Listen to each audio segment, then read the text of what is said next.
Tere tulemast saatesse Entreprenööritajad, mina olen Greta ja mina olen Rita ning tänases erisaates käsitleme teemat, mis kõnetab ilmselt kõiki alustavaid või juba tegutsevaid ettevõtlikke, väikeseid kui ka suuri. Arutame teemadel, mis võivad takistada ettevõtlusega alustamist ja või milleni jõuab iga ettevõtlik inimene. Räägime rahast, räägime rahastustest, räägime ka suuna leidmisest ja idee teostustest. Kõigest sellest põnevast ning sisemise kompassi leidmisest. Täna on meil külas Triin, tere tulemast! Tere! Triin, sina tegutsed väga mitmel rindel ja sul on väga kirev taust. Kas sa tahaksid enda sõnadega kirjeldada, et kust tuled ja kuidas sa oled jõudnud siia, kus sa oled täna?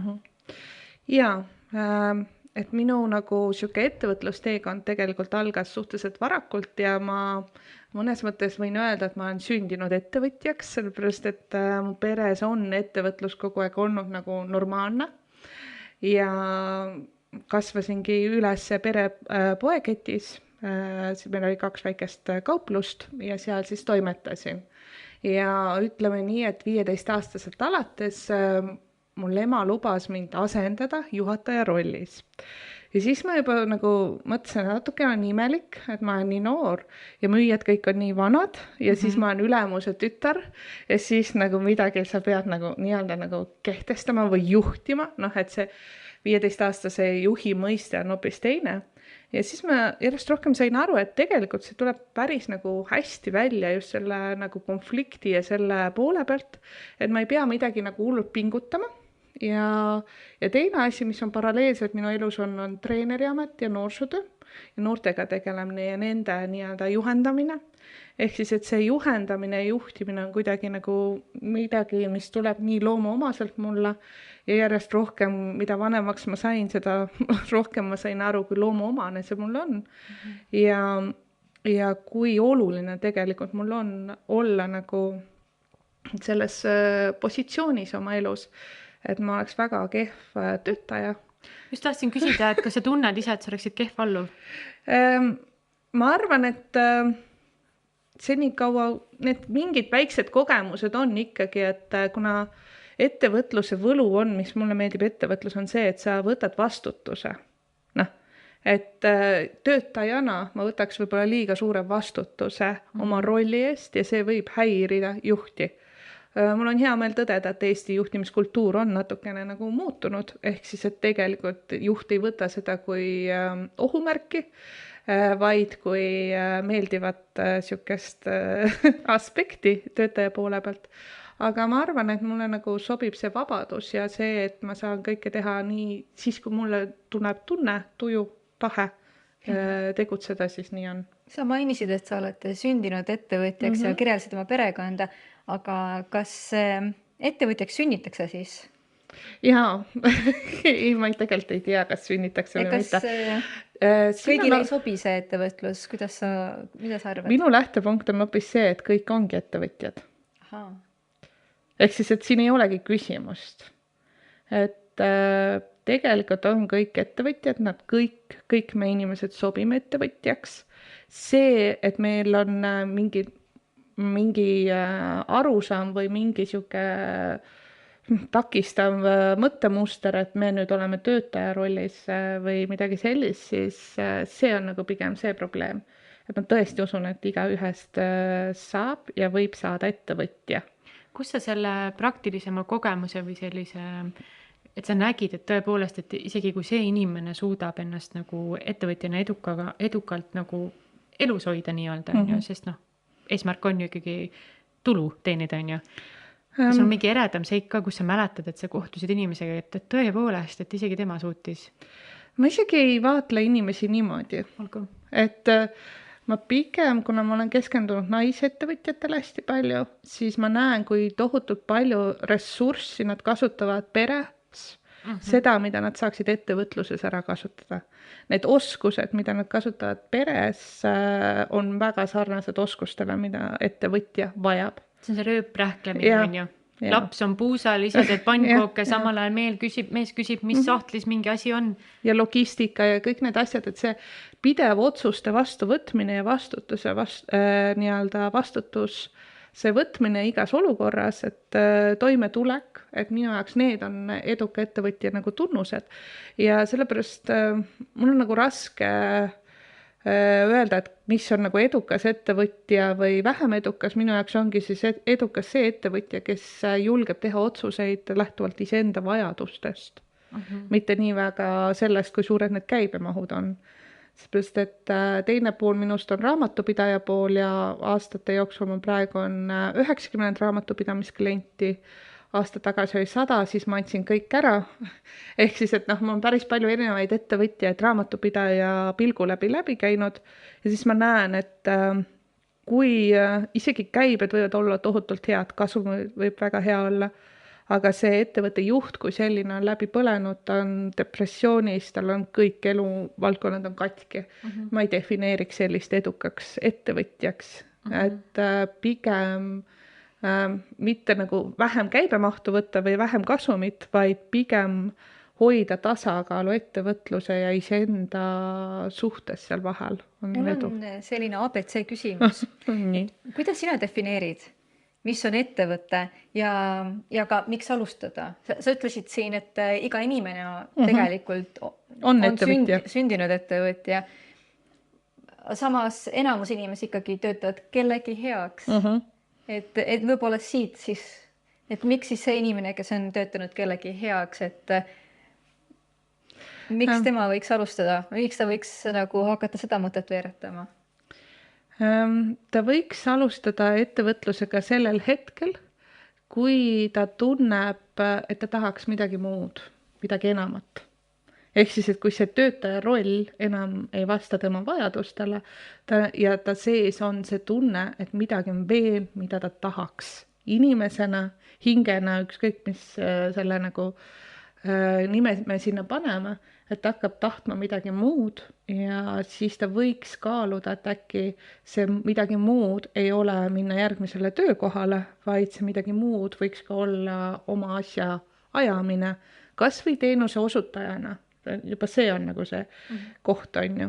Ehk siis ma arvan, et see on see, miks võiks ettevõtlusega alustada, et kui sa tunned, et sa tegelikult tahaks midagi muud ja tahaks teha asju teistmoodi, siis sul on teadmine ja teadlikkus olemas, kuidas asjad selles valdkonnas võiks käia, et sul on mingi, enamus inimestel on ikkagi kirge päris palju neil sees, ka tööalast kirge, et sa näed, et sa lähed põlema mingi teema peale, kui sinu käest inimesed küsivad, et jah. Vastas su küsimusele? Väga hästi. Aga kuidas aru saada, ma mõtlen, sa oled ettevõtja, on ju? Ma näen, et sageli inimesed maadlevad võib-olla ka selle küsimusega, et aga võib-olla ma tunnen, et ma ei ole edukas. Et kas, mis on sinu hinnangul, mida sa oled jälginud, et sa ütled, et sul oli päris suur, ma ei tea, kas seda võib kutsuda portfelliks, kui sul on... raamatupidamisklientide portfell, jah. Just, et kui sa näed, et mõni ettevõtja on selline, kes tahab ainult oma kasumit kasvatada, ta kogubki oma pensionifondi sinna.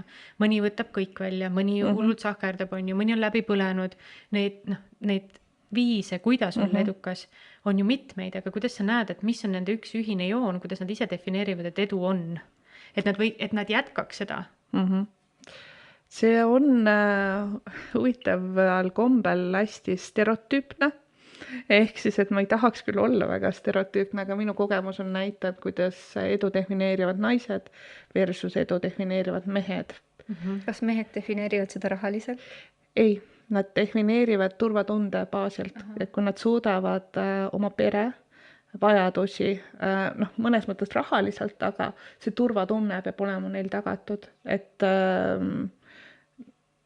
ja samas ma olengi näinud seal ka hästi palju seda nagu kurnatust seal taga, sellepärast, et tegelikult pere ei vaja nii palju turvatunnet nagu mees rahaliselt. Üle kompenseeritud juba, on ju. Huvitav. Ja, et tegelikult on, seal on suured probleemid, aga naiste puhul edu tähendab tegelikult seda, kui sa saad öelda, et sa oled majanduslikult edukas, et sa tuled toime ka oma pere nii-öelda, et kui midagi juhtub, siis sa saad endale majanduslikult toetuda. Et see on hästi palju nagu siuke teema coachi ja mentorina, ma näen, kuidas enamus naisi väikeste lastega on seal lõksus. Nad ei ole suhtes õnnelikud ja see on üks asi, mida ma jälle soovitan ettevõtluse poole pealt, et just siis, kui lapsed on väiksed, hakata oma rida ajama.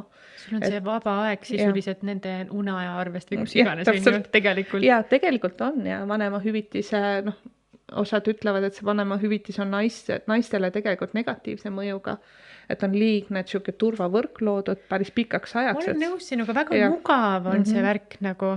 Ja.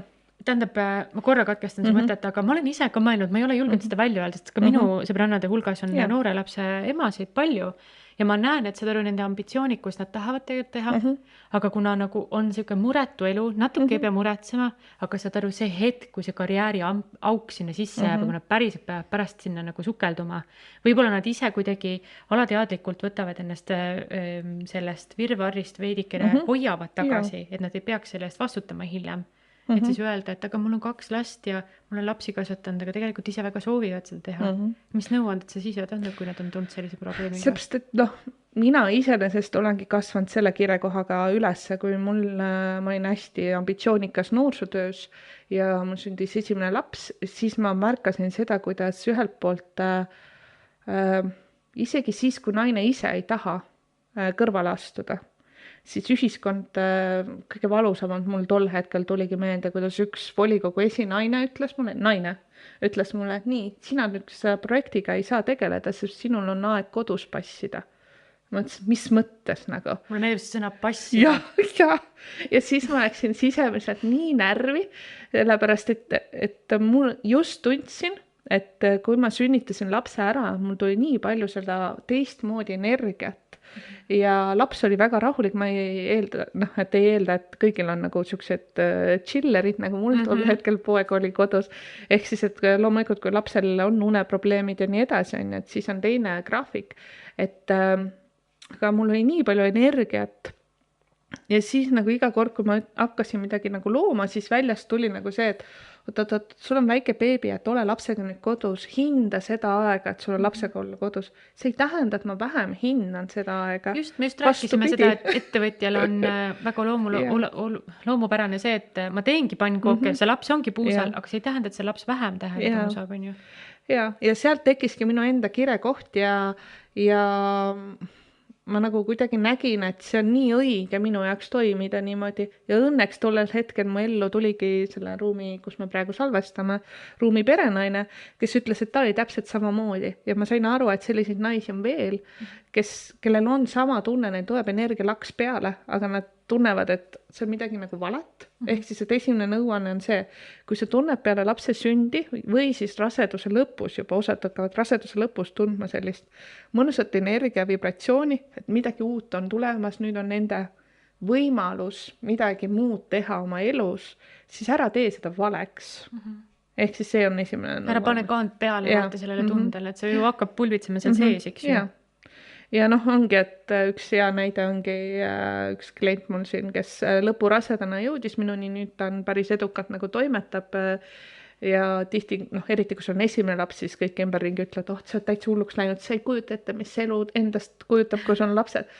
See on minu arvates nii sürr, sellepärast, et meid on nagu kuidagi ära töödeldud selle poole pealt, et tegelikult, kui sul on väike laps, alguses on rahulikum, mitte esimesed 2 kuud, aga siis te kohanete, aga pärast seda ta magab päris palju ja sul on aega ja ruumi mõnes mõttes vaadata, mida sa veel tahad. Ja mind vajab nii nagu kuidagi heas mõttes närvi see, kui naine ütleb, et ta peab teise lapse järgi tegema sellepärast, et see on majanduslikult otstarbekas otsus ja ta ei taha tagasi minna sinna, kus ta oli. Rääkimata 3. sellepärast, et siis on see 500 eurot juba. Ja see teeb mind nagu ärevaks ja kurvaks. Ehk siis, et see ongi, kus minu nagu mõnes mõttes siuke kirg baseerub, et ma ei tahaks pakkuda naistele sellist kogemust, et nad teeksid selle otsuse lapsi saada teisest kohast, mitte majanduslikust survest, mitte peakohast nii-öelda, et tundub loogiline samm, vaid nad päriselt soovivad teist last või 3, on ju, ja neil on majanduslikult tekkinud sinna rahaline puhver selleks otsuse jaoks, vaata. et see on jah, nagu kuidagi jälgidagi seda poolt ka. Me räägime sellest, et et naised ettevõtluses on ju, ja tegelikult meestele on ka täna, mulle hullult meeldib, et tegelikult suured ettevõtted juba annavad ka lapsehoolduspuhkust meestele, see on hästi põnev koht, aga tulles tagasi selle juurde, et miks ei alustata, et lükatakse ära seda natukene ja et umbes, et ma tegelen siis, kui mul rohkem aega, ressurssi, ma ei tea, mis võimalusi tekib. Kas sa arvad, et see on mingi tabuteema, et ettevõtlus on tehtud näiliselt hästi raskeks? See on jah huvitav, sellepärast, et tegelikult Eesti on üks väheseid riiki, kus ettevõtlusega alustamine on väga lihtne. Just. 10 minutit tehtud, eriti praegu veebruaris. Jah, aktsiakapital põhimõtteliselt kaotati ära, et sul on 265 eurot vaja ja ettevõtte OÜ nime teada ja kõik. Aga ma arvan, et miks inimesed ei julge seda sammu astuda, ongi nagu kuidagi see segadus enda sees, et kas ma olen piisav, kas ma saan ennast usaldada ja võib-olla meil on nagu hästi palju räägitud ka selle poole pealt, et ettevõtlus, siis sa pead pühenduma kogu energiaga sinna. Ehk siis, et siis on nagu üks või teist paralleelselt ei saa, et tegelikult võiks ka minna nagu, kui sa oled seda tüüpi inimene, kellele meeldib rahulikult muutusi vastu võtta, siis sa võidki põhitöö kõrvalt rahuliku muutusi vastu võtta. Aga meil on nagu kuskil, ma ei tea, kust see tulnud on loomulikult. Äärmused on ju. Jah, et nii, kas sa oled nüüd ettevõtja või siis sa oled töötaja, et vahepealset versiooni ei ole. Et õnneks nüüd järjest rohkem on sellest räägitud. Ja teine teema, mida ma olen oma kogemuses näinud, on hästi palju see teema, et nad ei julgegi öelda enda kohta ettevõtjad. See on täiesti uskumata. Ma võin sulle öelda sõnaduskattel, et need saated, mis me oleme salvestanud, nad kõik räägivad seda sama, nad libisesid sinna sisse, nad ei märkanud, et nad seda tegid. Ja ma tein tunnista endale. Mina kaasa arvatud, ma lihtsalt tegin ja ühel hetkel ma olin, oota, mul on ettevõtja vahepeal olnud. See tundub nii suur sõna, et öelda enda kohta ettevõtja. Mis on nii kurb, sellepärast, et ongi, et nagu mina ütlen, et iga inimene võiks olla ettevõtja, et ma ei näe ühtegi takistust. Peale selle inimese enda mõtteviisi ja mindseti nii-öelda. Mõtteviis on vist eestikeelne sõna parem selle kohta. Ja teine teema ongi nagu, kui sa hakkad mõtlema nagu ettevõtja. See on veel omaette see. Ehk siis me võime selle Mida see tähendab? Ja, me võime selle OÜ ära teha, on ju, aga see ettevõtja moodi mõtlemine, see ongi minu jaoks seotud vastutusega, otsustega, sa vaatadki iga päev endale nii-öelda peeglisse ja ütledki, et jah, nii, et ma ei saa süüdistada mitte kedagi teist, ma ei saa öelda, et võt, mu elu on nõme sellepärast, et ülemus on nõme või siis et kui me lähme ka juba paarisuhte dünaamikasse, et mu elu on nõme sellepärast, et mul paarisuhe ei toimi või mul on raske ja nii edasi, et minu jaoks on see ettevõtja mõtlemise viis see, et sa saad aru, et sina oled see võtmeisik, kes saab seda kõike muuta. Et see on nagu äge ära tabada, et sina oled see võtmeisik, kes muudab kõike seda, mis sinu elus toimub.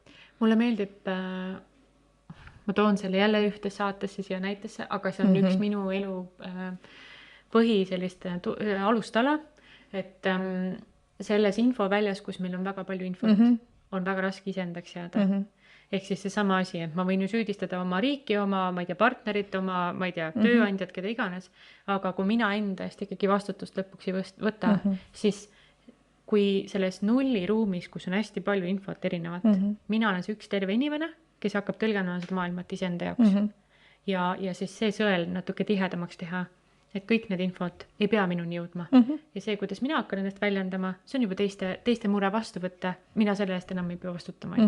Ettevõttega on samamoodi, et ma arvan, et see suurus just selle sõna taga, et ma olen ettevõtja, sa võidki sõna otseses mõttes ükskõik mida teha.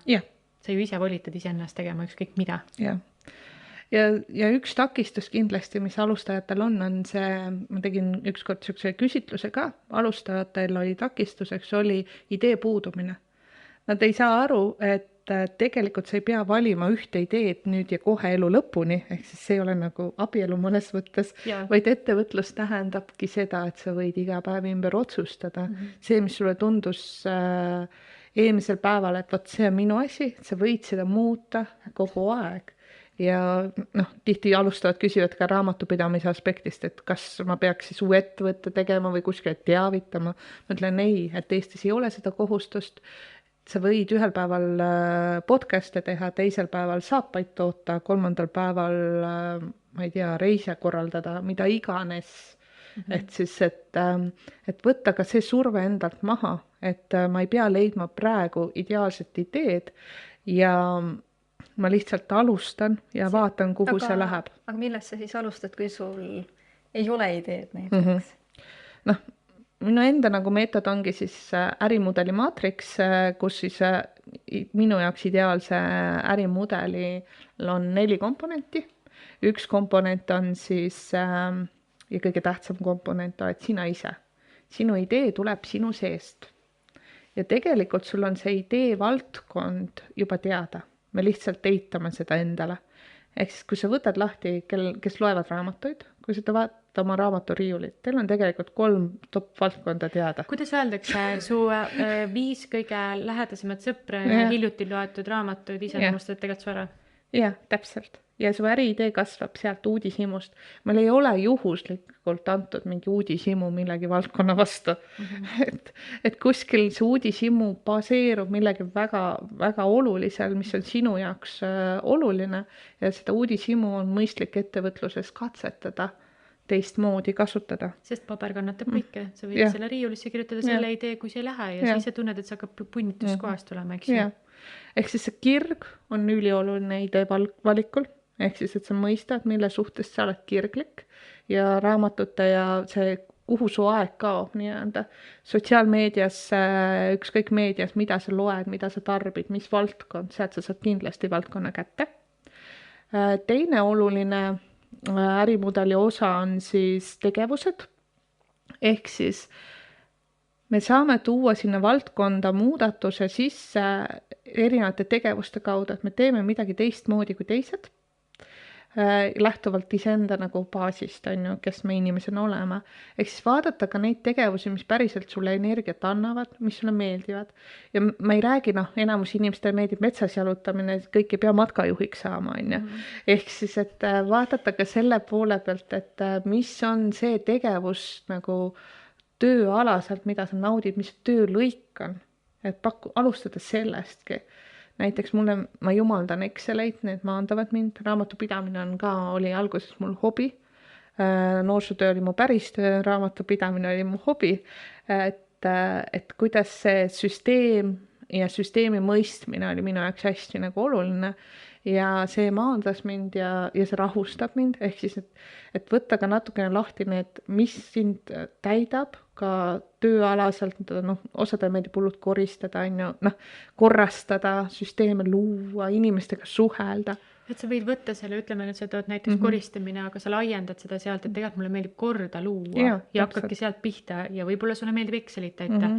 Äkki ma tahan olla mingisugune, ma ei tea, sekretär, et sa jõuad sinnani välja, et sulle meeldib süsteemsus ja kõik see muu, et hakata enda tugevusi tunnistama, aga kas on ka mõned väga praktilised viisid, ongi näiteks sinu mõni koolitus, kuhu saab inimesed saavad tulla või? Jaa, saavad, et ma alati igal pool, kus ma räägin, ütlen, et palun võtke mind Facebookis sõbraks, et Triin Raudoja nimega, ehk siis, et saatke sõbra kutse. Olen täiesti sõbralik ja tore inimene muidu. Ja Instagramis võite ka siis ettevõtlushingel Triinu kontot jälgima hakata. Ja julgelt küsige, sellepärast, et kuna ma olen ettevõtja ja ma usaldan oma soove ja valikuid, siis ükski koolitus ei ole mul niimoodi, et ma iga kuu teen. Välja arvatud Töötukassaga koostööd, aga sellised äriide leidmise koolitusi, mida ma teen, need tulevad siis, kui on tunne, et on vaja. Ja siis tavaliselt tulevad grupid kokku, ehk siis, et ma ei saagi panna nagu niimoodi, et praegu mul ei ole ühtegi aktiivset äriide leidmise gruppi koolituspäeva, et usaldada ka ennast otsuseid tegema, mitte niimoodi nagu peab tegema, on üks nagu väljakutse praegu coachina, mida ma näen oma klientidel, et nad tahavad liiga palju pikke plaane paika panna detailideni ja see tegelikult kurnab enamus inimesi, et mingid plaanid on okeid, aga detailideni, siis sa nagu lähedki stressi selle detailsuse pärast. Et usaldada ka looma ennast jooksvalt ja usaldada ennast sinna. Et sa ei tea, kuhu sa lähed, aga sa pead minema hakkama, et saada teada, kuhu sa minema hakkad. Ja teine teema, mis on võib-olla natuke üllatav, kuigi mul on majandusarvestuse ja finantsjuhtimise magistrikraad, majanduse bakakraad ja kehakultuuri bakakraad. Ma õppisin 2 bakat, sain korraga. Paralleelselt samal ajal? Jah. Wow. Tahtsin saada majandusse sisse, aga siis ma ei saanud tasuta sisse. Ja siis ma läksin kehakultuuri ja siis ma tegin 2 kraadi korraga. Mis näitabki seda, nagu kui alguses oligi see jutt, et kes ma olen, et kus ma tulen, ongi see, et ma olen näinud, et mul on kogu aeg 2 erinevat valdkonda. Majandus, kehakultuur ei saa olla nagu väga rohkem erinevad, on ju. Aga ma sain alguses, ma arvasin, et see on nagu siuke konflikt, sisemine konflikt, et ma pean valima. Ettevõtlus täpselt samamoodi alustavad, arvavad, et nad peavad valima nüüd midagi või otsustama. Tegelikult sa ei peagi valima kumbagi, ma seon nad kokku. Ehk siis praegu ka mul on raamatupidamise pool ja siuke hästi struktuurne mõtlemine. Teiselt poolt ma suudan tarokaarte teile panna, ma suudan tajuga töötada, kehaga, konstellatsiooniväljaga. Ehk siis need on kokku pandud, et ma ei usugi, et ükski äärmus on tore, vaid pigem erinevad tööriistapagasid, mis sinu sees on uudishimu põhjal nagu juba loonud, tekivadki see sünergia, vaata sinna hoopis teine, ma ei ole tavaline raamatupidaja, see tulebki minu konkurentsieelis, on ju. Ehk siis aksepteerida ka kõiki neid eri osasid, mitte teha valeks mingit osa. Ja me hakkame ennast ettevõtluses tihti nagu defineerima. Nii, ma olen nüüd raamatupidaja või ma olen ettevõtluskoolitaja või ma olen mentor. Ma olen kõike seda, aga ma olen midagi veel. Sulle vaata toimib see süsteem, ma arvan, et võib-olla selge on see, et sinu aju töötab mingisugustel tugevatel lainetel, selles mõttes ma tean, et väga paljusid just hoiabki see tagasi, nad ütlevad, aga mulle meeldib, et kui keegi ütleb, mida teha. Aga sina manageerid väga hästi mitme asja vahel ennast ära, et kui sul on üks asi, millega nagu, kui inimesed tahavad, et keegi ütleks mulle, mida teha, siis kas on mingisugune hea, mingi väike lihtne tööriistakast, mida sa saad inimestele soovitada, et hakata nagu ise aru saama? See on huvitav on see, et tegelikult see on vastupidi minu puhul ka. Mulle ütlevad see, mida ma hakkan tegema, ütlevad mulle kliendid ette. Niipidi. Jah. Ehk siis, et see ilmub sinu ellu ja sa hakkad sellest impulsist minema, eks? Jah, ehk siis impulss tuleb alati väljast. Impulss väga harva tuleb, minu impulss võimendub minu sees. Ja tihti ta ei jääks sulle kõrvugi, kui see ei peaks tulema, siis kui ta tuleb. See läheks mööda, sa ei mõtleks selle peale, aga kui sulle pakutaksegi, ma ei tea, hakkame koostööd tegema. Rääkides koostööst, ma küll järsult vahetan teemat, aga mis sa arvad, kui mina pakun sulle koostööd täna, kas see oleks hea mõte meil omavahel? Kas me liigume sinna suunda, et olla üksinda ettevõtja või olla koostööd? Koostöös kindlasti. Ehk siis ja mu lemmik väljend on koos loomepartnerid. Ehk siis, et kui see näiteks elu on täis selliseid nii-öelda juhuslikke juhtumeid. Alati. Mis ei ole tegelikult üldse juhuslikud. Ehk siis, et näiteks Töötukassa koolituskaardi partnerina ma teen ettevõtluskoolitusi. Ühel koolitusele ma andsin seal oli veel allhanked, kõik asjad on ja ehk siis ma andsin 3 päeva raamatupidamise loenguid. Ja üks kodulehe tegija hakkas mulle silma. Ma kirjutasin, mulle tekkis kehas tunne ära. Ma kirjutasin talle, kuule, et ma tahaks sinult kodulehte endale. Nii. Ta tegi mulle hullult vägeva kodulehe ja see protsess ja kõik kodulehe launchimise peod, ettevõtluspeod, kõik see käib teistmoodi nagu. Ja ettevõtluspeod said sellest tingitud, sellepärast, et ma ei suutnud kogu kodulehe sisu talle ette sööta, sest seda oli nii maht oli nii suur, siis ma otsustasin, aga ma tähistan neid väikseid võite. Ehk siis ma tegin iga kuu ettevõtluspeo, et tutvustada kodulehe uut osa, mis me saime 6 aega valmis. Ja kõik need nagu kasvavad ja nüüdseks siis aasta on möödas, nüüdseks meil on Kätiga koostöös tehtud ka 2 uut toodet. Ehk siis, et üks inimene, kes satub su ellu täiesti nii-öelda juhuslikult, võib tulevikus väga olulist rolli mängida ja minu jaoks ongi, et see impulss tuleb alati teistelt selleks, et ma saaks luua. Kui oletame Nii. naisterahvas inimene mõtleb siin endamisi, et tahaks hakata ettevõtlusega tegelema. No esiteks on vaja üldse saada sellest hirmust, et nagu ettevõtlus, aga koos, nagu sa mainid, on ikkagi lihtsam. Kuidas ära tunda või kust leida siis see inimene? Et kuidas see protsess on, sest tegelikult ikka me oleme kuulnud ju, et olid head sõbrannad, hakkasid äri tegema ja nüüd on, ma ei tea, vihavaenlased. Et kuidas seda ennetada? Ma arvan, et ennetada mõnes mõttes ei saa, sellepärast, et kui sa otsustad kellegiga koostööd teha, siis sa automaatselt tõmbadki mingi varasema kogemuse põhjal ligi endale koostööpartneri just selle kogemuse pärast, ehk see konflikt läbi teha. See on veel, see on üks suund, holistilise ettevõtluse suund, mida ma kontseptsiooni ma Eestile alles tutvustan. Ehk siis, et meil ei olegi olemas kliente, meil ei ole vaja olemas koostööpartnerid, meil on inimesed, kes tulevad meie ellu, et pakkuda meile kogemust, mida meil on vaja kogeda. See on nagu veel suurem pilt nagu. Ehk siis, et aga...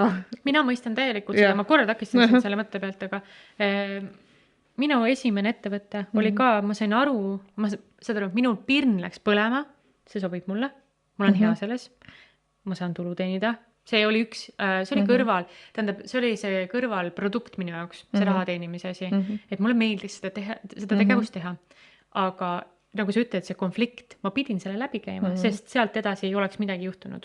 Mina läksin äriplaani kirjutama sellepärast, et see konflikt tekkis.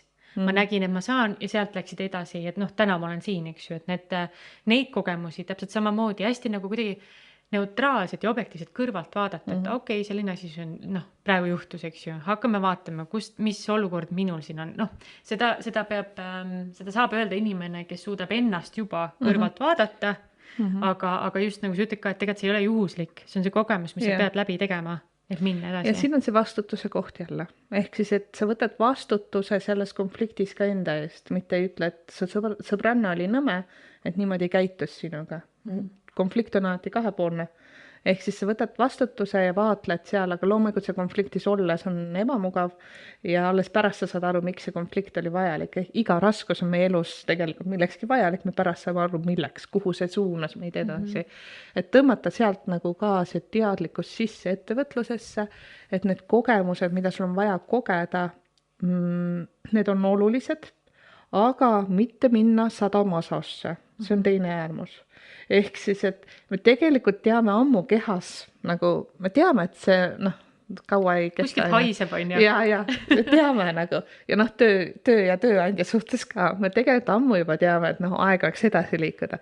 Ei, me surume enda selle intuitsiooni, sisetunde, kõhutunde alla. Ei, see ei ole normaalne. Pressi edasi, tee edasi. Sest teised ütlevad, et see peaks olema normaalne. Ja, et et tee ikka edasi, sul tuleb see hästi välja. Kiidetakse, et hakka veel on ju, kuidas me siis sellest loost loobud. Ja, et ego saab ilusti nagu pai on ju igapäevaselt, et sa nii lahe, sul tuleb hästi välja, aga tegelikult su tunne on ammu. Ja siis need kõrvakiilud, ma nimetan nendeks kõrvakiiludeks, need kogemused tulevad järjest karmimaks lähevad. Ehk siis sealt minu jaoks algabki see läbipõlemise spiraal. Tegelikult su keha teadis ammu ja sa sisemises teadsid, et tegelikult on aeg edasi liikuda, teha otsus, aga sa ei teinud. Kas sellepärast inimesed põlevadki läbi? Ma arvan küll, jah. Jah, ma arvan küll. Et tehakse midagi, mis tegelikult ei ole siis sellele inimesele loomuomane või see ei too rõõmu? Läbipõlemine, ma arvan, algab sellest, kui sa enda sees oled tegelikult teinud otsuse teha muutus ja sa eirad seda. Ja sa surud seda enda otsust alla. Jääb siis julgusest puudus selle inimesel. Aga kus ta leiab selle julguse? Kus ta võiks leida? Meie kuulaja, ta tunneb enda ära praegu, aga tal nagu puudub see ressurss ja julgus kokku, et jah. Üks võimalus on see eneseanalüüs, ehk siis õppida ennast tundma rohkem, kust sinu julgus tuleneb, ehk siis mis keskkonnas, mis ressursse su enda ellu on vaja selleks, milliseid inimesi su ellu on vaja selleks, et sa oleksid nii-öelda julgem, ehk siis oleks pigem iseendaga rohkem kontaktis. Julguse all on tegelikult iseendaga rohkem kontaktis, et sa austad enda otsust, sa oled tegelikult selles otsuse, et sa praegu ei austa, kui sa ütled, et ma kardan, ma ei julge edasi liikuda, on ju. Ehk siis, et mis on see keskkond, kes on need inimesed, mis on need tegevused, mis on see minapilt ja sellega, et kus sa tunned, et sa oled rohkem kontaktis endaga ja sa õpid ennast rohkem kuulama ja austama ja usaldama. Ja. Võtame siis selle efektiivse inimese, kes meid kuulab ja ta on selles raskes kohas endaga, et ta tajub, et kui ta jätkab niimoodi, ta jõuab sellesse läbipõlemisse ja ta ei võta vastutust, et mis on siis võib-olla tal praegu, istub võib-olla jalutab ringi kuskil metsa vahel või ma ei tea, et kus ta praegu on meid kuulamas, et mis on need võib-olla kas on mingisugused esimesed küsimused, millel ta võiks hästi ausalt hakata vastama, et või kuidas ta võiks hakata vaikselt minema mingis suunas, et siis... Ja, esimene küsimus ongi see, et võib-olla natukene nagu maandada seda ärevuse fooni ja stressi seal olukorras ja küsida endalt, mida ma tunnen, kaardistada see ära, lihtsalt vastata küsimusele, mida ma tunnen, aktsepteerida seda, et ta tunneb näiteks viha, ta tunneb ebakindlust, mida iganes, et me eitame ka neid negatiivseid emotsioone tihti. Sest meid õpetatakse, et alati peab roosamanna vaht olema. Ehk siis näe kõikides lahendust, aga me aktsepteerima peame ka seda negatiivset poolt. Aktsepteeri, et sul on nüüd kehvasti ja võta see omaks.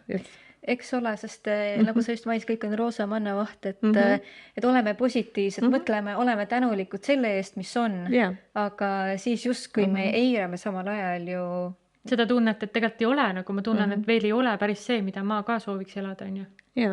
Ja muideks see on nii kurb naiste puhul eriti näha, et nad nagu lepivadki vähesemaga, kui nad tegelikult tunnevad, et nad on väärt. Ja see ebakindlus seal vahel, ehk siis kui sa oled ära kaardistanud, et jah, ma tunnen nii ja see on okei tunda nii, see ei ole vale, et ma ei pea olema tänulik, ongi kõik pekkis, ma ei taha ropendada, aga pekkis.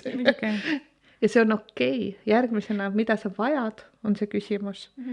Ja kolmandaks ma ikkagi soovitan leida need inimesed, üks inimene, keda sa näed, kellel on selle kohaga okei.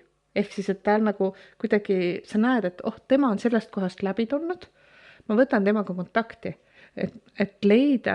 See elav tõestus, vaata, et näe, inimene töötab. Ta on käinud sealt läbi, ta sai, äkki ta kuidagi oskab anda mingisugused nõuanded, need õiged laused, vaata.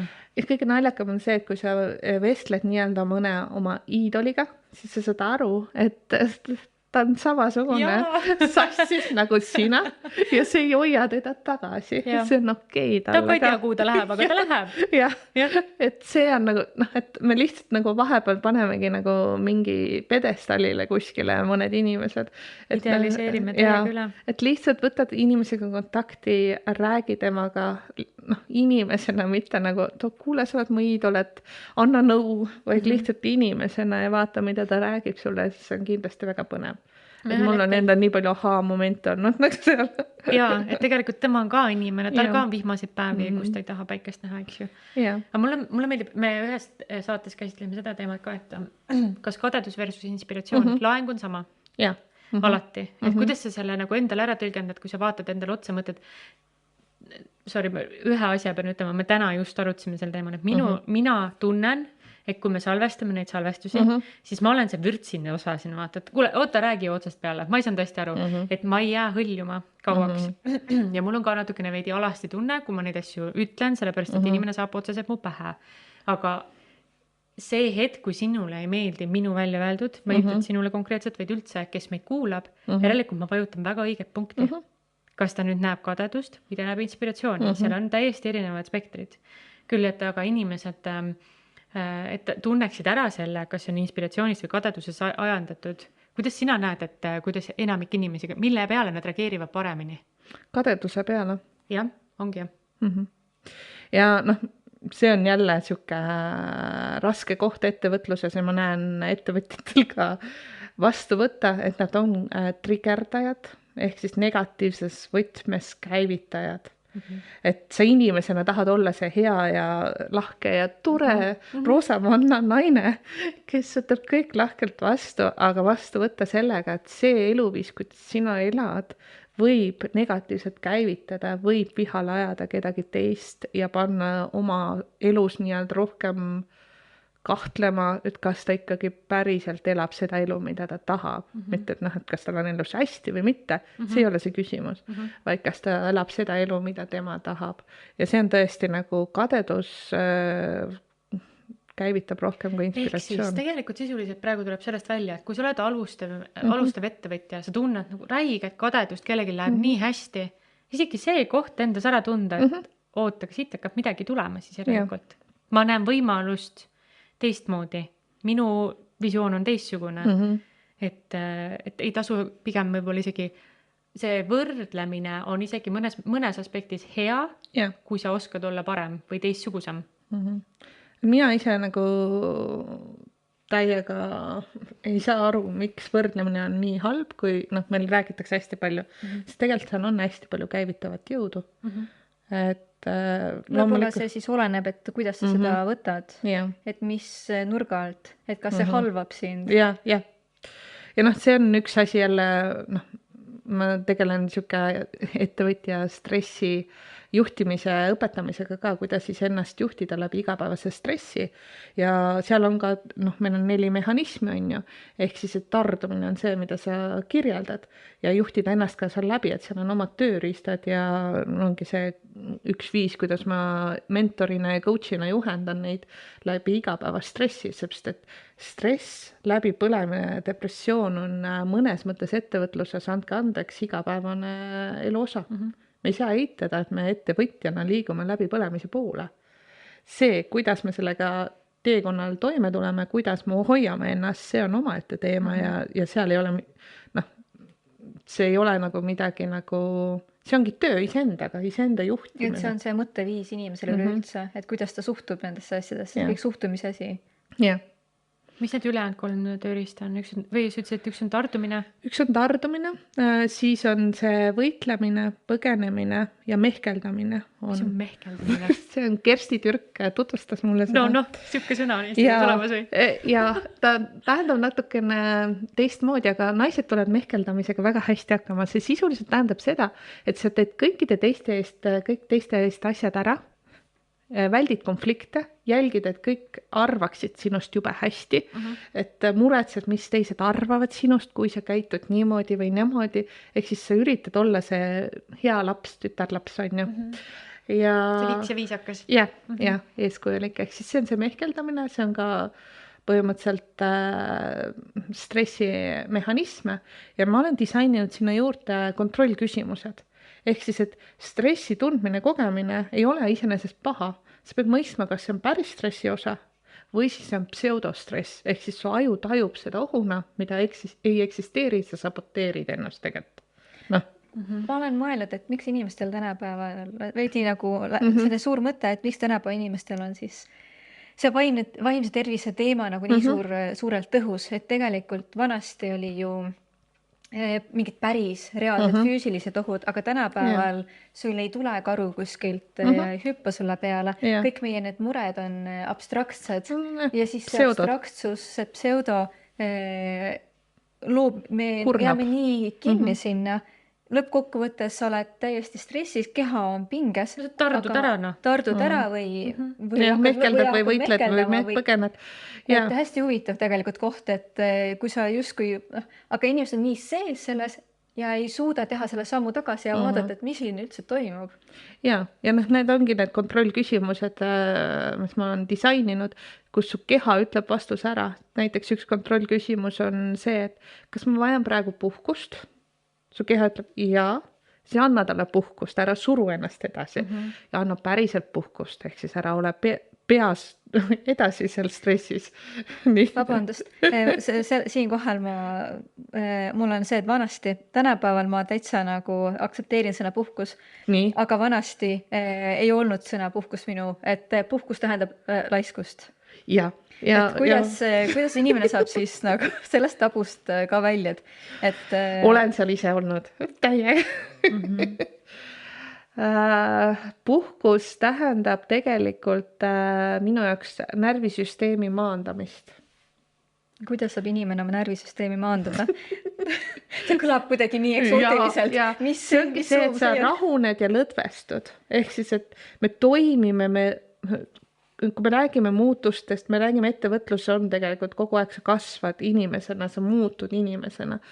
Siis muutused saavad ja õppimine saab toimuma lõdvestunud keskkonnas.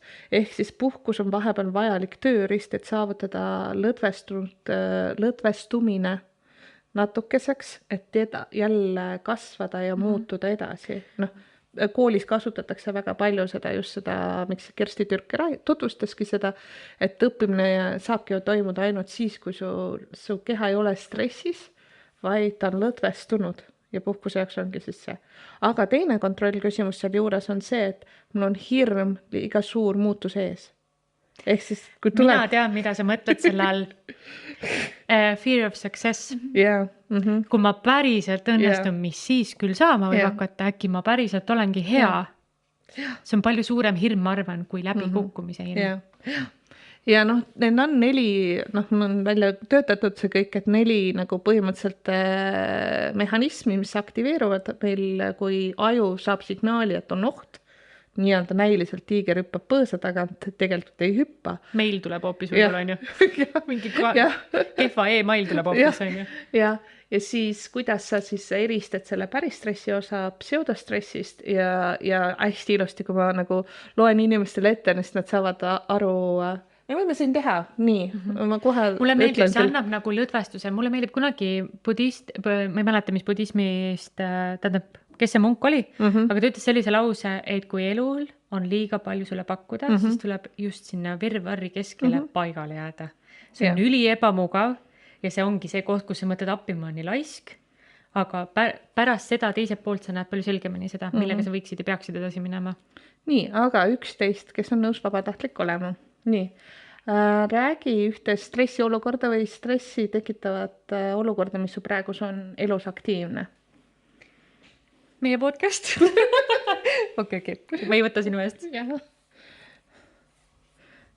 No võib-olla tõepoolest, et see on nagu nii uus, et siin on nagu nii palju uut, ma ei oska ka seda aega hinnata täpselt, sellepärast, et kuidagi kõik läks nagu hästi meil intensiivselt käima, et ma ei osanud ette ka mõelda täpselt, et kui palju aega läheb. Praegu ma tunnen juba nagu justkui on mingisugune rütm natukene käes, aga just natuke vist mõned päevad tagasi ka veel tundus kuidagi kõike nagu nii palju, et kuidas ma kõik jõuan ära, et kas kõik ikka õnnestub. Ei taha teisi alt vedada, ei taha Greetat alt vedada, ei taha kuulajat alt vedada. Ehk siis sa tegelikult ütled, et see on stressor sul, täielikult. Jaa, mine korraks, ma palun lihtsalt minna sul korraks tagasi sinna ülekoormatuse tundesse hetkesse. Mis olid need laused, mida sa endale ütlesid? Et sa hakkasid rääkima, et sa ei taha kedagi alt vedada, on ju. Et üks on see, on ju, et mis on veel, mis sa ütlesid? Mul on nagu justkui iseenda suhtes ka mingi standard. Et ma ei taha nagu sealt ka alla minna. Tahad täiuslik olla? No, kes ei taha? Kes ei taha? Kui mul on ka see, et... Minul on väga okei eksida. Kui juba teha, siis teha, eks ole. Nii, ehk siis, et kui sealt nagu, kui inimene räägib, siis tegelikult tuleb välja, mis on see mehhanism, mis on aktiveerunud, et kuulates siin, siis see mehkeldamine on nagu mõnes mõttes see teema, ehk siis sa ühelt poolt teed kõikide teistele olulisi asju ja ütled, et praegu vajavad teised seda, et sa saad aru, et sinus on see tunne, aga sa ei taha, sa liigud ikkagi edasi, vaata, aga sa ei tegele selle stressitundega. Nii. On ju? Ehk siis sa väldid konflikte ja teiste järgi teed otsused, on ju, et sa surud nagu, et tegelikult oleks võib-olla puhkust vaja või? Kas oleks puhkust vaja? Nii. Kellele poleks puhkust vaja?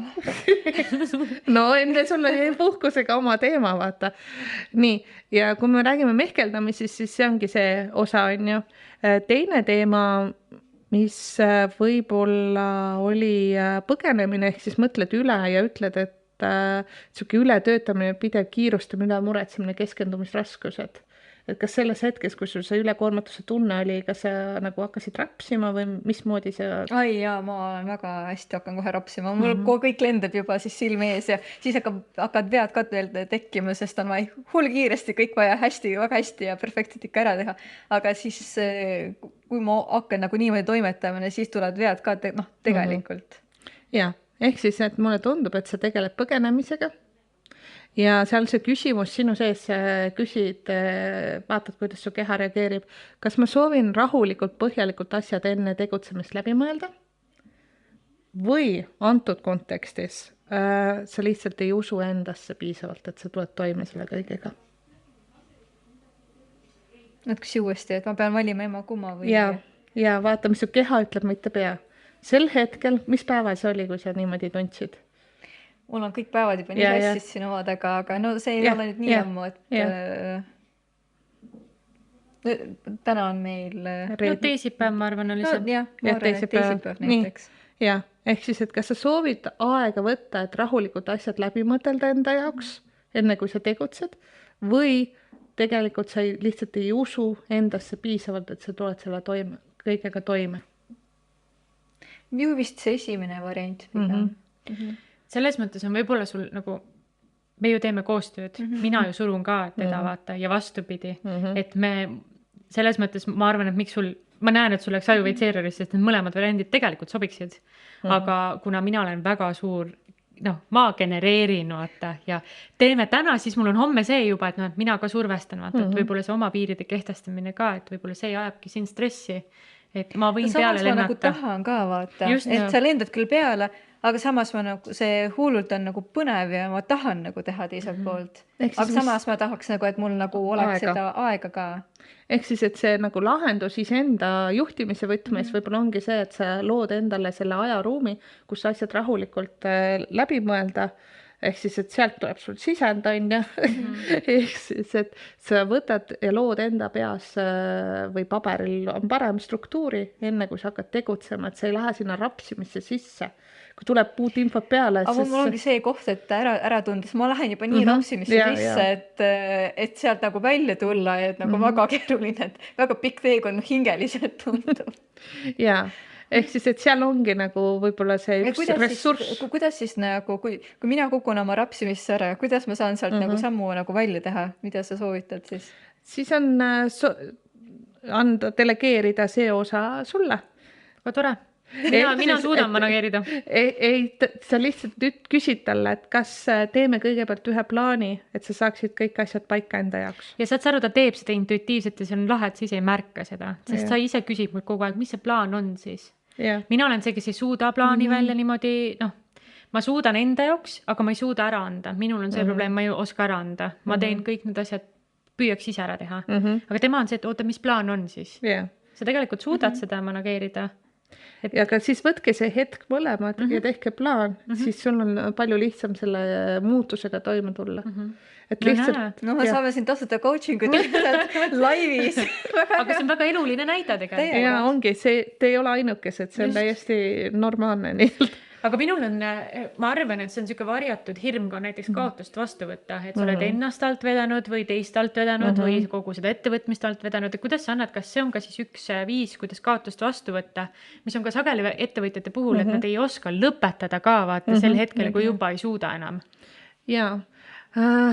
Üks on see stressiteema, mida ma Ritaga praegu tegime läbi, aga teine hästi oluline lähenemine on see holistiline ettevõtlus, seepärast, et seal mulle tundus sinu teema nagu haakus.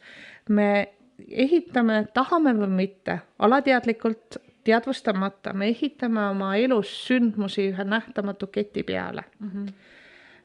Me kogu aeg kogeme midagi ja ma usun, et kuulajad ja teiegi olete märganud kurja, paar aastat tagasi täpselt sama olukord. Ma olin seal nagu, et kus ma jälle nüüd selles samas kohas olen. Kuidas ma olen jälle selles, et ma ei julge lõpetada õigel ajal asju ja see lõhub mind. Sinu puhul siis, see konkreetne näide. Et me tegelikult mingid sündmused tikuvad korduma ja siis see tähendabki seda, et... Kas see on see reha otsa astumine nii kaua, kui see ka aru saad vaata? Seal ongi mõistmine keha tasandil, see on nagu pikem siuke praktika, mida ma koolitustel teen ja juhin inimesi nagu heas mõttes läbi, see on coachiv konstellatsioon, ehk siis, et mõista, mis on see algsündmus ja sinna luua teadlikkust sisse. Enamasti sündmused, mille peale me praegu ehitame oma elu, toimuvad 0-3 aastani meie elus. Kõik need sündmused. Me ehitame sinna lihtsalt spiraalketti peale. Tõks. Põhimõtteliselt võidki küsida enda käest, et kes oli see inimene, kes ei julgenud ka õigel ajal lõpetada asju, kus see muster kui selline tuleneb, see tegelikult ei ole kindlasti sul uus muster, see on kogu aeg sinuga kaasas olnud. Mine suuda loobuda. Ei inimestest, ei olukordadest, kaotuste vastuvõtmisest, kõik see lugu, see on väga minu teema. Ja nüüd ma küsin väga otse sinu käest, kes loobus sinust, kes jättis sind maha? See on need peredünaamikad jälle, mis tulevad sisse, see on selge, loomulikult. Ütleme, ma arvan, minu hüpotees on see, et Eestis me oleme need nõukogude lapsed, see on väga normaalne, me kompenseerime üle oma täiskasvanu eluga mingid kohta, mida meil ei olnud tol hetkel.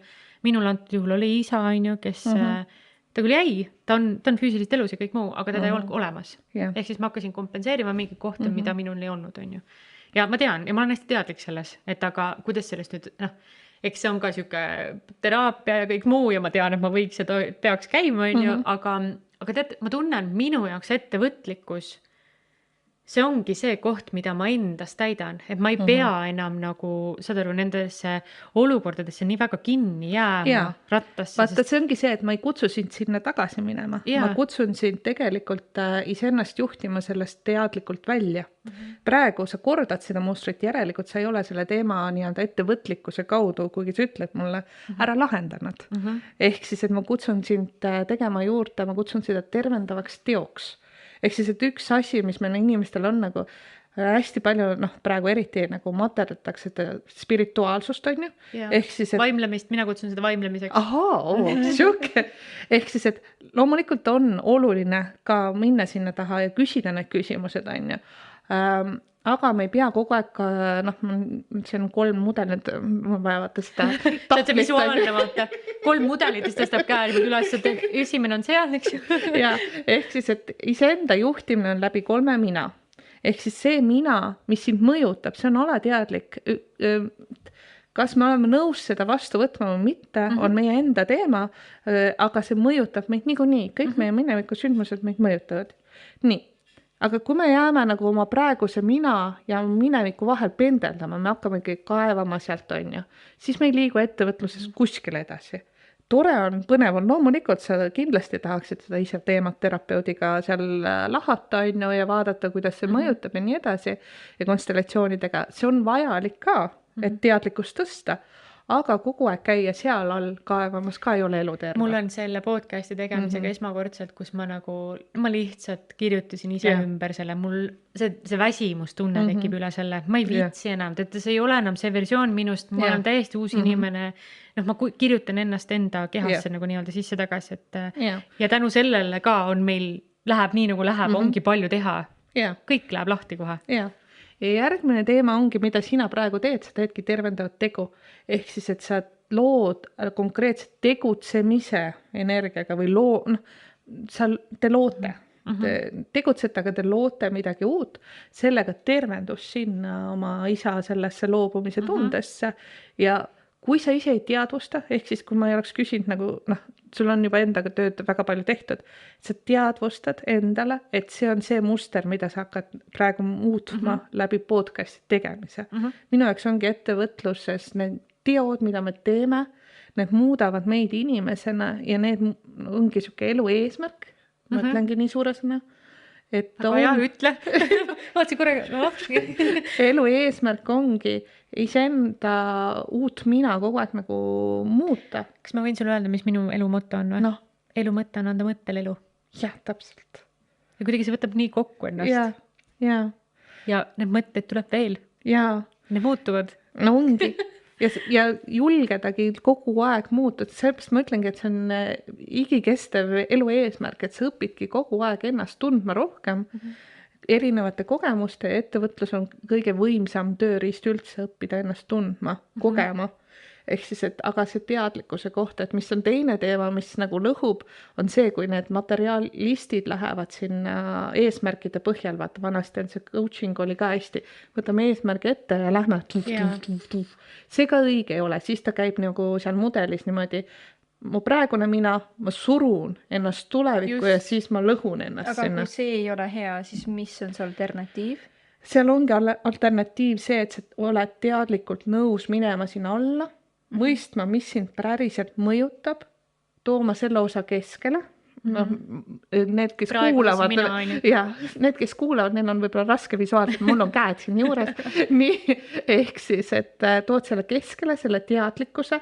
Jah, ma mõistan, et see, et isa niimoodi käitus, mõjutab mind praegu inimesena ja selle teadlikkusega teedki mingi uue tee. Ehk siis, et jah, ja nüüd ma olen valmis seda podcasti näitama, et ma suudan õigel ajal loobuda ja ma ei pea tõestama endale ega üle kompenseerima, vaid see ongi, et ma olen selle nii-öelda ära omandanud.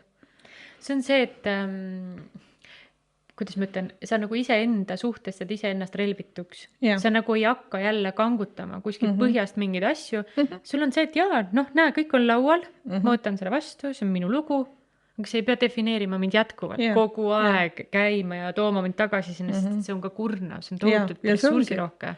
Ja ongi nagu eluterve ongi siis võtta piisavalt sealt alt, kookida üles selleks, et nad päriselt integreerida oma uue mina juurde. Et ei ole ka õige survestada ennast uute olukorda, teadmata, mis sul tegelikult see baas on. Sa eitad täiesti, et kuule. Ma ei tea, seal on väga karmus. Sa tagasi sinna suure tõenäosusega mingil hetkel lihtsalt. Ja väga nagu tervisel hakkab. Mul on pisut nagu uus küsimus natukene, et ettevõtlus. Praegu on hästi popp finantsvabadus, et ettevõtlus ka võib olla üks viis, et saada finantsiliseks vabaks, eks ole, või investeerida. Kas see on piisavalt hea motivatsioon, et alustada ettevõtet, ma tahan finantsilist vabadust? See on hästi tavaline põhjus, millega inimesed alustavad. Tahetakse vabadust, eks ole, see vabadus. Muidugi, kes ei taha vaba olla. Aga samas sa nagu justkui tahad finantsilist vabadust, tahad võtta vastutus oma elu eest, aga samas see ei ole see on romantiline mõte. Teeme selle hüpoteetilise näite. Et mina terve inimene tahangi finantsiliselt vabaks saada, me ei pea vaata, ma saan aru, kuhu sa tahtsid liikuda selle küsimusega, et inimene ikkagi pole julge, kuigi ta tahab vabadust. Ehk siis sul on nagu probleem probleemis. Et sul pole raha, aga julge ka. Aga ütleme näiteks mina, kes ma olen terve inimene, ma julgen juba minna, ma tahan finantsvabadust. Kas on piisav põhjus, miks ma võiks hakata ettevõtjaks? Sellisel üldsõnalisel põhjusel ta ei ole piisav põhjus, sellepärast, et sa ei võta seda vabadust vastu. Oluline on mõista, mis on vabadus sinu jaoks.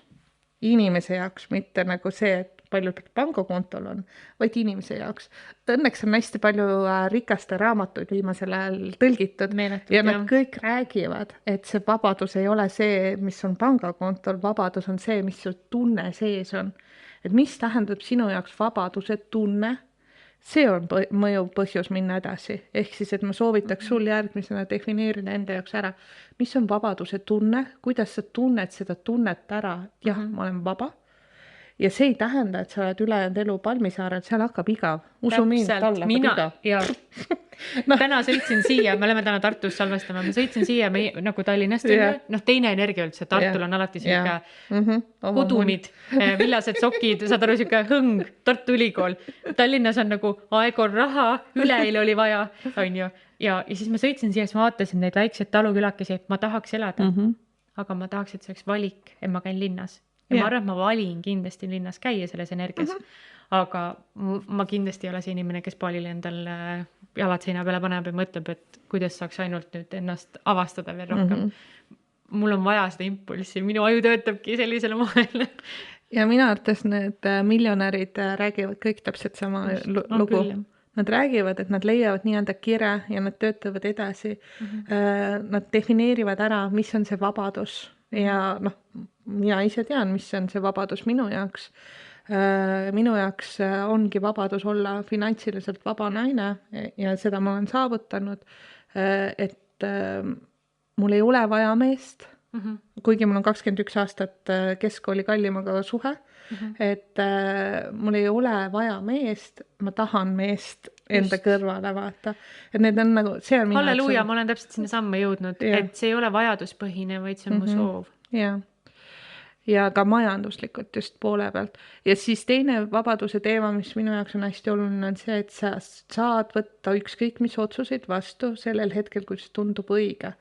Loomulikult ma ei räägi, et sa oled vastutustundetu, et kui mul on palju mul on 80 vist, ma isegi ei suuda enam, iga nädal tuleb juurde neid kliente, ehk siis, et kui nii on, siis ma ärkan homme üles, et kuule, ma ei ole enam raamatupidaja, ma tahaks midagi muud, et loomulikult vastutus jääb sinna vahele, aga ma tunnistan endale, et vot see on see järgmine samm, nagu ma aasta tagasi tegin.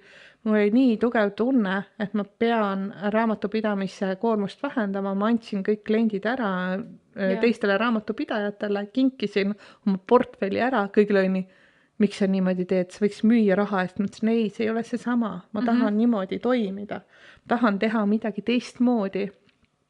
Ja headus ja ettevõtlus on omaette teema kategooria minu puhul kindlasti, inimestel on nagu hämming selle poole pealt. See on sama teema, nagu minul on koostööga, et jaa, sul on konkurent, aga see järelikult näitab, et te toimetate mõlemas vallas, mõlemad sellises vallas, kus on see vajalik. Aga ära võtta teda kui sinu vaenlast, saate alati koostööd teha, see teeb palju tugevamaks selle, teid, et väärtustada neid erinevaid külgi ja see headus samamoodi. Mina olen ka pigem see inimene, kes soovib teha koostööd, aga teha sellisest kohast, et me mõlemad tunneme sellest vajadust ja see on headusega tehtud. No juustune, aga headus võidab alati, ausalt. Ja, võidabki. Nii ameerikalik. Hästi ameerikalik, tõepoolest. Aga see on nagu üks üllatav viis, et toimida ka ettevõtluses selle poole pealt ja ma olen nii hea meel, et ettevõtlus on liikumas sotsiaalse ettevõtluse suunas ja ettevõtjad näevad seda kui väärtust, headust kui väärtust, päriselt, mitte kui turundusnippi, vaid päriselt. Just. Ja see on nagu nii kaunis, kuidas alati on nii äge vaadata, kui ma iga aasta valin ühe heategevusobjekti endale, ühe naisettevõtja ja siis, kui ta ei ole valmis, ta tuleb nii tõsise ettevõtluse juurde ja tõsise ettevõtlusmentori juurde. Mulle meeldib, et sa tõsiselt panid jutumärkidesse, vaata tõsisesse ettevõtlusesse, tegelikult see on nii lõbus, on ju samaaegselt. Ja siis ta saab sellise üllatava headuse kingituse oma enda olemuse eest, et ta ei pea, ta on pingutanud, ta on näinud vaeva. Ma teen igasuguseid erinevaid mängulisi kingitusi selle poole pealt rahaliselt, ehk siis, et üks korraldas ühe reisi, siis ma kinkisin talle 1000 eurot lisaks, et ta ei olnud valmis selleks, või siis üks kirjutas blogipostitusi, seal on hästi suur emotsionaalne lugu seal taga, ma ei tahtnud talle anda raha, seepärast, et tal oli raske majanduslikult. Tahtsin, et ta pingutaks ja siis see raha tuleks ootamatult, siis ostsin nii-öelda blogipostitused, pärast kandsid talle teenuse eest raha tagasi. Et kõik siuksed asjad, et see headus on, minu puhul ma arvan juba konkurentsi eristumine teistest mentoritest ja ja seda headust ka tuua ettevõtlusse rohkem, näiteks nüüd teisest poolest ongi mu salaprojekt on ettevõtlusinglite toetusfond naistena, et toetadagi alustavaid ettevõtjaid, naisettevõtjaid rahaliselt, et luua siuke alternatiivne rahastustugi naisettevõtjatele, et see on siuke salaprojekt, mida ma vaikselt. Kas teid leida võib? Kas teid on palju juba? Mul on nii palju küsimusi selle kohta kohe. Et kuidas teil läheb sellega? See oli niimoodi, et me aasta tagasi tegime esimese ürituse ära, ettevõtluslaat oli ja seal on oma kontseptsioon taga, aga siis tuli Ukraina sõda peale, siis see oksjon läks sellega nagu samasse auku. Ja nüüd selle aasta teisest poolest me alustame uuesti. Ehk siis ja see nagu, see ongi, kuidas ma ütlen, mul on silmis on sellel aastal hellitusnimega projekt Uue maailma äriimpeerium. Ehk siis, et mu äriimpeerium baseerubki heategevusfondil. Ehk siis, et kõik ettevõtlustulud lähevad sinna ja kõik see pool, et see on see noorsootöö taust, et ükski kogemus ei ole juhuslik, vaid see ongi selleks, et sa saaksid pakkuda selle baasil midagi muud maailmale, mida maailmas veel ei ole. et jah, ühesõnaga seal on hästi palju asju toimumas. Tundub, et sul ikkagi asjad kuskil keevad või tähendab keemistemperatuur on juba üles krutitud, vaata nüüd sul vaikselt hakkab tulema sealt pajast asju, väga, väga vinge. Aga ma ütlen, ma tahan seda küll küsida, et sa ütled, et need juhused võivad tulla su ellu nagu ka selliste kanalid kaudu, sa ütled, et Kergi kirjutas blogi on ju, siis sa toetad teda, et aga kuidas see inimene ise võiks leida need kohad, kus ta võiks näiteks rahastust otsida või kuidagi, see on nagu kuidagi abstraktne, et kuidas ma silma jään kellelegi, eks ju. Aga kus ma võiks nagu leida neid ise otsima hakata? Kas ma võiks näiteks sulle kirjutada, kui ma sooviks mingit rahastust? Või lähen oma valda või lähen kuhugi projekti kirjutama? Pigem võib kirjutada, aga mida ma olen näinud on see, et inimesed ei ole nõus raha vastu võtma. Nad ei ole nõus võimalusi vastu võtma.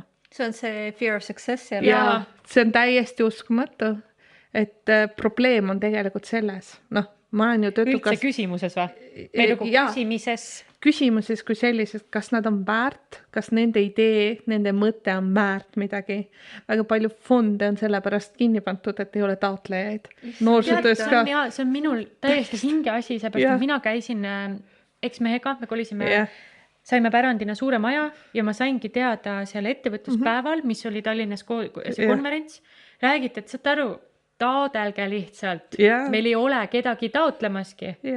Ja mul on küsimus, et aga kus see noor inimene siis leiab need kohad ülesse?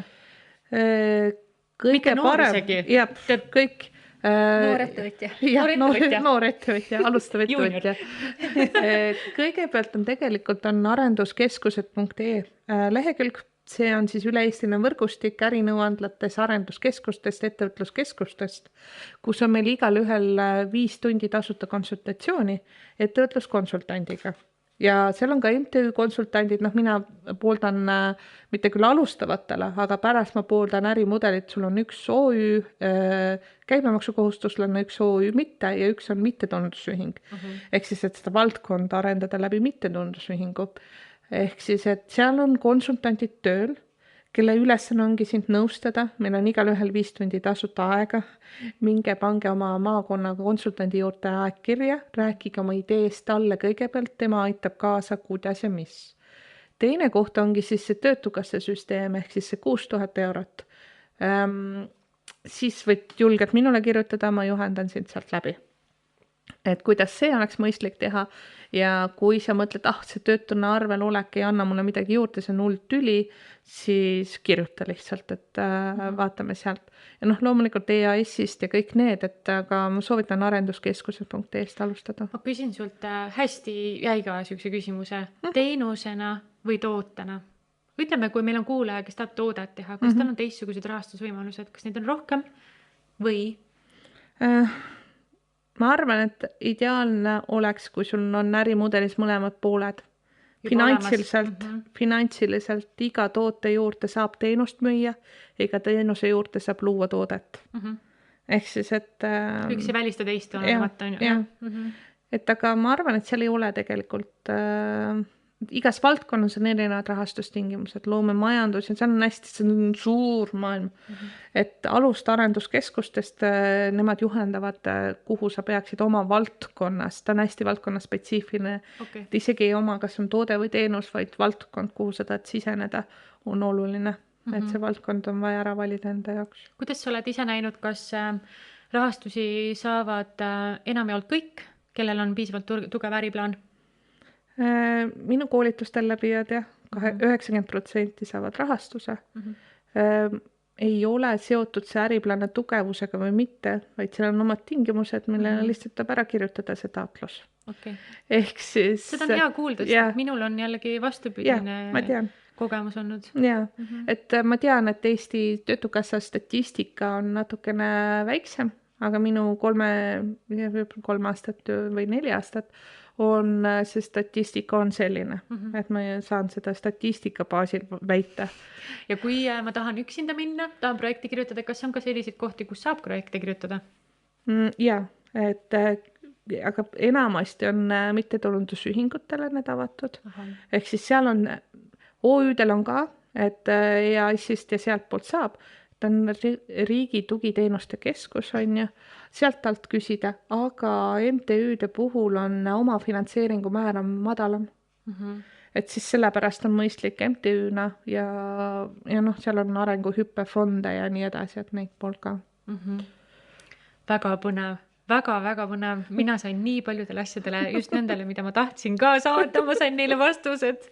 Nii et mina olen, ma olen siuke, mulle kunagi meeldis siuke raamat on olemas nagu Banaanil on nohu ja siis seal oli, et mida mõtleb elevant, kui ta rullub selle jahu sees.